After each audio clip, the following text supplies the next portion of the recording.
This is a 2009 Volkswagen CC Turbo. Be changing the oil as well as the air filter. First things first, obviously lift it up to get to the drain plug. It's located right here. It's gonna use a 19 millimeter and we're gonna go ahead and drain that.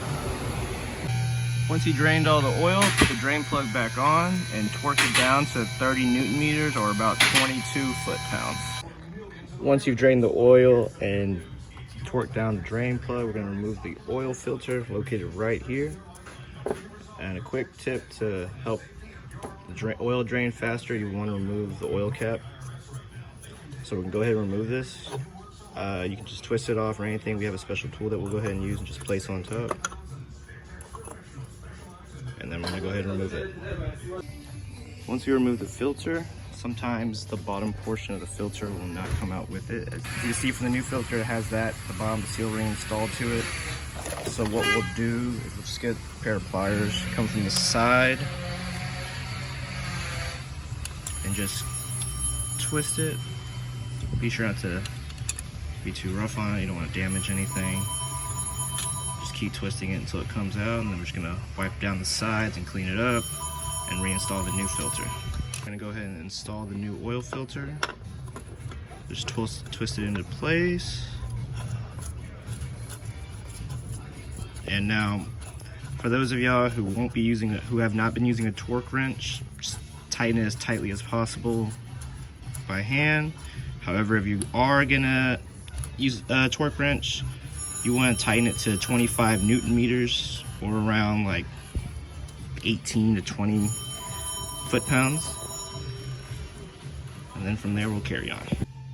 Now that the oil filter is installed and torqued down, we're gonna place engine oil in there. It takes 4.2 liters, so about 4.5 quarts. Just FYI, earlier I said you would torque this down between 18 and 20 foot-pounds.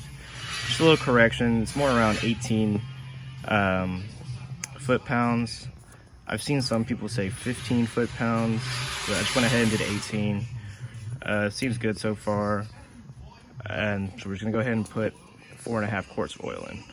So I put 4.5 quarts in here, and after checking the dipstick, it was actually lower than needed. I saw a lot of forums, people wondering how much to actually put in. The best thing to do is check the dipstick. So when you pull it out, pull it straight down so it doesn't, splash and get an incorrect reading. So if you look at the dipstick, there's a hash mark right there. That will tell you, sorry, it's like a little shaky. That'll tell you how much to actually put. So you want it to be right in that area. So this is about 5 quarts. I'm gonna put a little bit more just to get that area filled. So I'm gonna put 5.25. Sorry, it's shaky.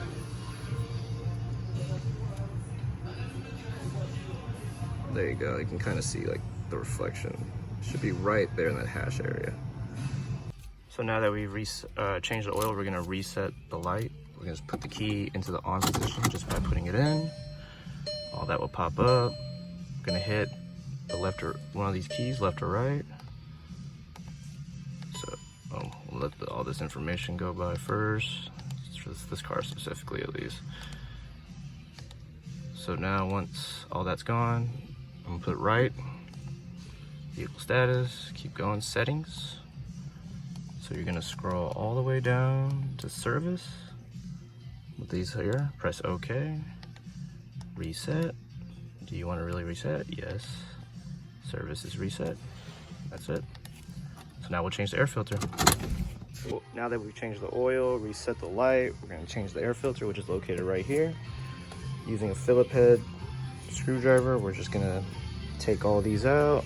1, 2, 3, 4, 5, 6, 7 screws, 8 screws total. And just lift it up and replace it. Now, once you've unscrewed all 8 of the screws, just lift up, hold this to the side, and replace the filter. Now that we've replaced the filter, put it back in place, we're just going to screw everything back down, and we're done. Thanks for watching.